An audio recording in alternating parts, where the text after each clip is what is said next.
referring to some of it as affirmative action and other things, and we might change the name, but the idea goes on. And thanks a lot for the award.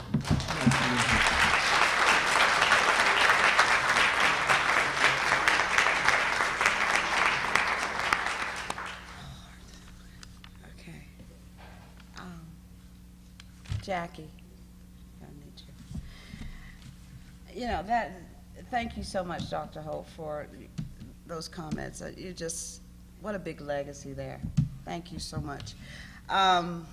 This award is very special, and we have a presentation to present to each of you here tonight on in honor of George Vanderbilt and the family.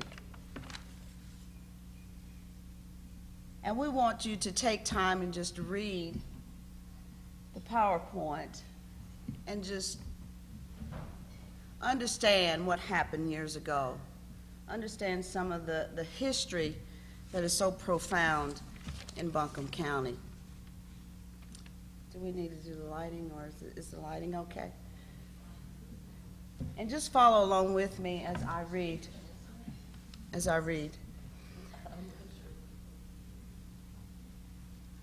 You flip to the other screen.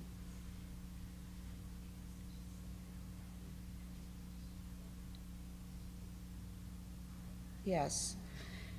This slide here is both George and Edith Vanderbilt were followers of the progressive movement.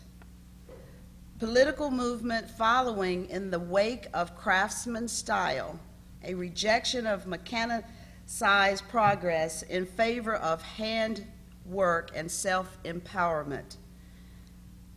George Vanderbilt concentrated on developing himself into a self-sufficient working estate. Edith began to involve herself with the local community. Visits to most isolated areas, provision of food, medical supplies, and money. She organized gatherings for talks along various interests in the care of their children and home for local women. And what we see here is a picture of George and Edith Vanderbilt.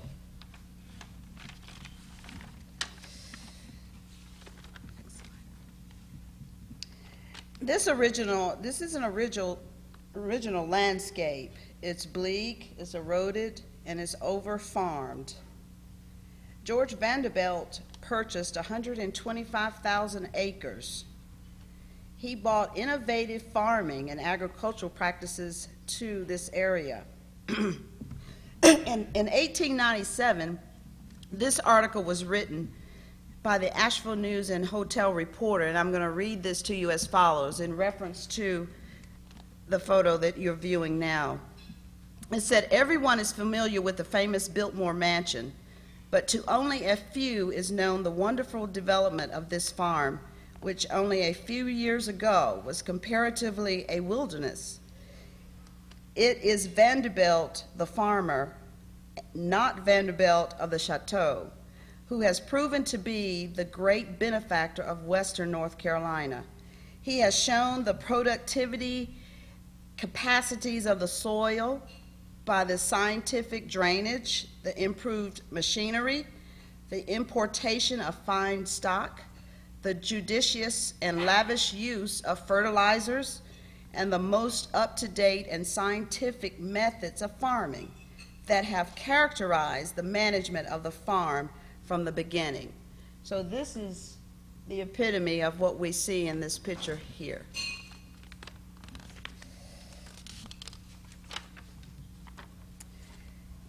Some highlights of the Vanderbilt's commitment to Western North Carolina included contributions of money for the construction of St. Matthias Episcopal Church near downtown Asheville.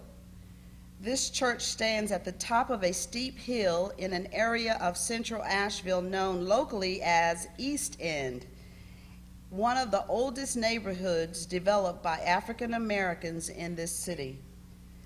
Reverend Jarvis Buxton, a noted Episcopal rector who organized the first Episcopal congregation for free blacks in North Carolina in 1832, founded the original Trinity Chapel in Asheville for the newly freed slaves in 1865. By 1896, the church outgrew the small chapel, and St. Matthias was built to accommodate the growing congregation. Today, the church still stands, and it continues to serve as the place of worship for St. Matthias parishioners.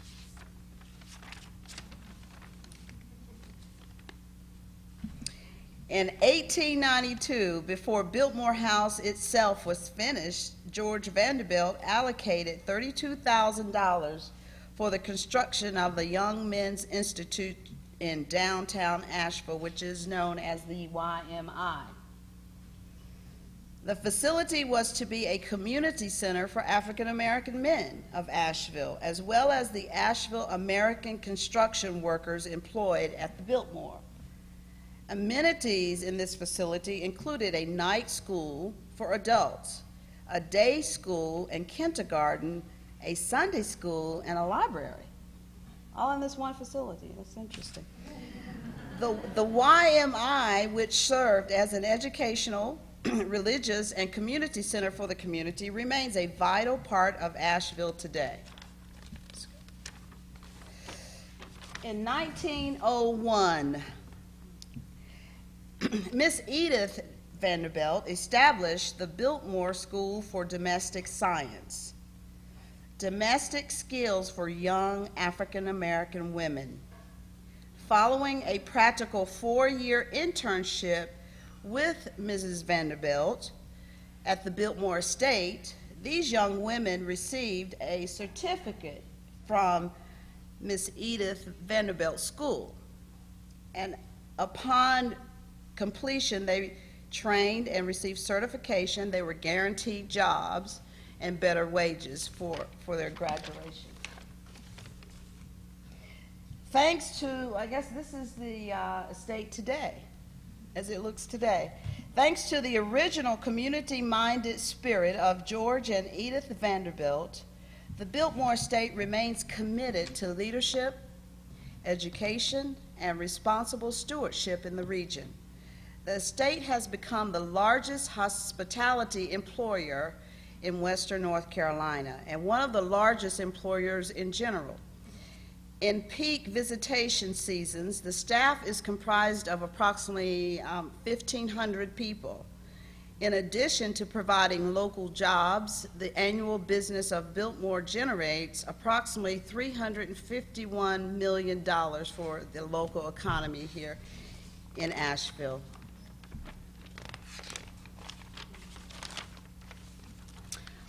What a big legacy.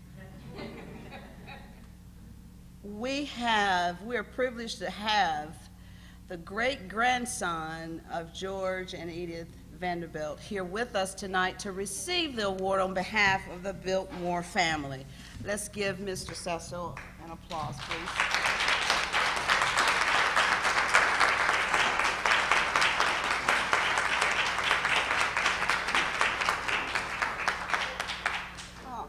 Yeah, this is a little different.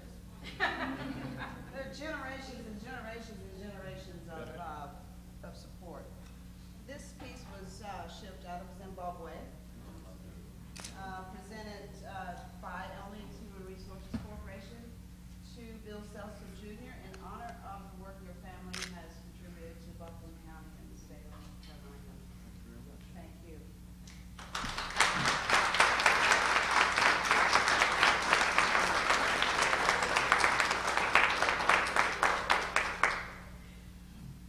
Well, this is very nice. I really appreciate this on behalf of, as you see, what my great-grandparents did. I would like to just quickly point out that not everything that we have done in the last 110 years has been as forward-thinking as what the Vanderbilts did.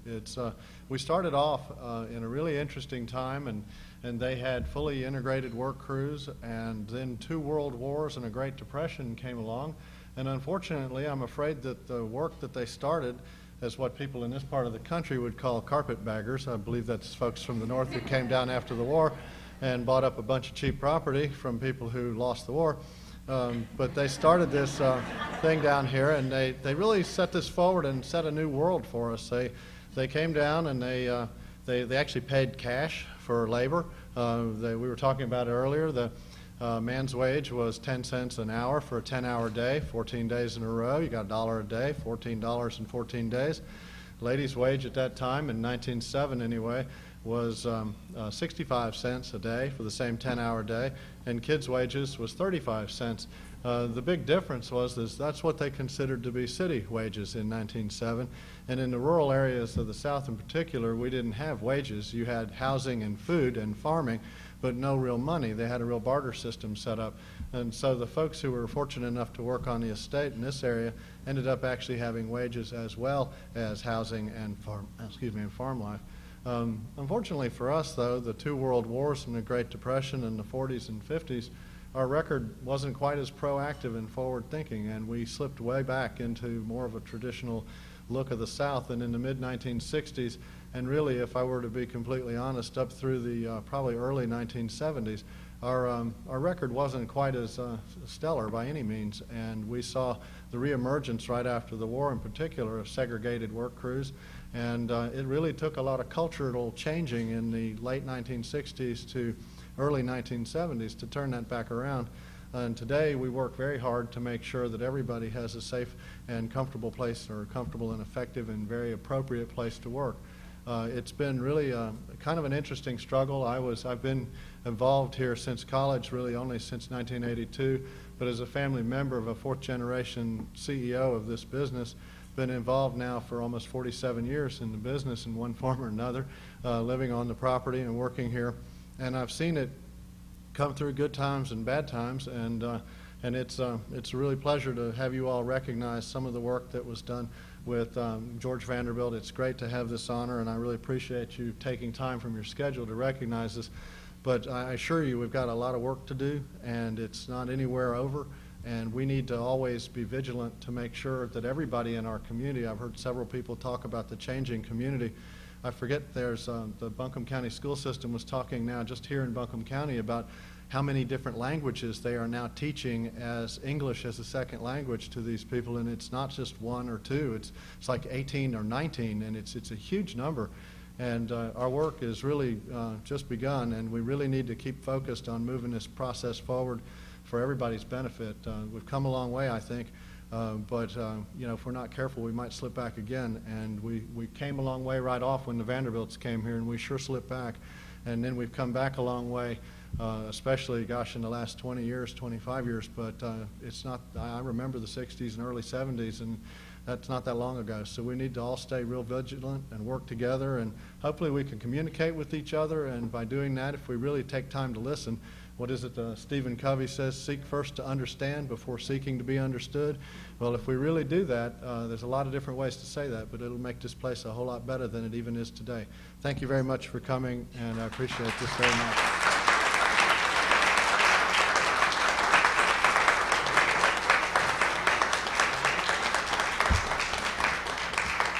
Thank you, Mr. Cecil. I want to say one more thing about your sculpture there. If you will notice, it is a symbol of embracement and unification, pulling each other along and embracing each other from decades before and continuing that way in the future, because that's what it's all about, is unifying and listening and embracing each other. So that's the meaning of that sculpture that you have, and I hope you'll always remember that, and we appreciate what the Vanderbilt family has done for this community. Thank you. We have, let's give all of our honorees a hand. I mean, this is great.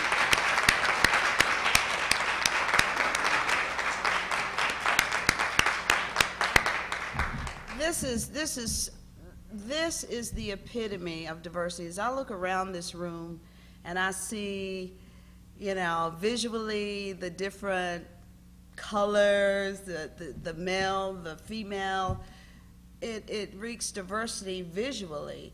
But as Mr. Cecil and Dr. Holt spoke about earlier, we have got to move beyond the visual, because each of us have contributions and gifts and talents that we bring into our community and into our workplaces and into our families, into our schools, and we need to shed the labels of female, males, gender, sex, national origin. That's a given. We can see that our communities are more diverse. We have languages that are different, that we can hear that. So why do we focus on it? We should not focus on the labels. We should look at each of us, each of our counterparts as contributors to whatever we're doing in our communities, in our society. And that is what we're going to teach tomorrow at the Crest Mountain Center. Stedman Graham will feature a seminar, Leaders Not Labels. And for those of you that are going to be with us, this is what we're doing throughout the state of North Carolina, is re-educating and shifting our thinking process for our communities and our leaders in the workplace to look at we're leaders and we're not labels. And it's so easy because the EEOC has really defined that for us. We're not going to discriminate, but based on what? The labels. So we need to really start thinking differently about who we are and what we contribute to our society.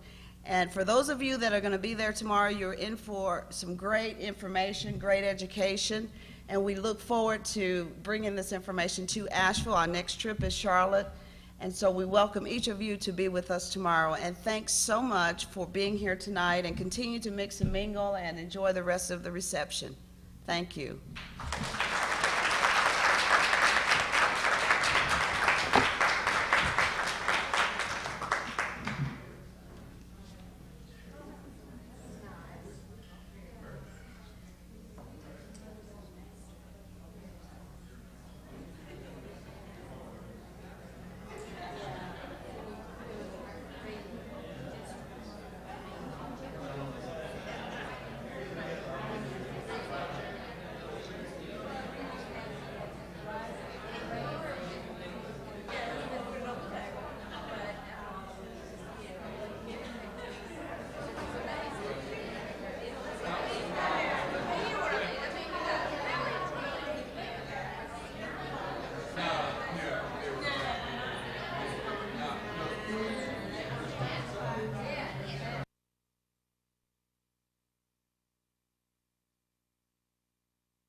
Pleasure to meet you.